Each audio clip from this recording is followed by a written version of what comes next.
Today we talk about how can you figure out the solution or know how you can do that on your Pay by Phone app. We go to figure out the solution or know how you can do that on your app. So you just follow these ways and it's going to work with you. So all you have to do, just go here above this sign, click on it.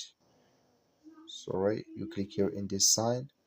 So when you just click on it, it's going to show for you a list like this here.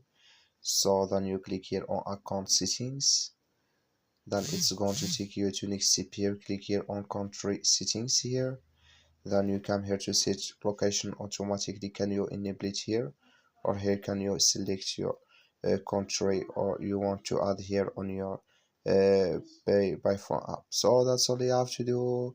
So just follow these ways, then it's going to work with you now. So that's all. Thank you for watching. Don't forget to support us by liking and subscribe.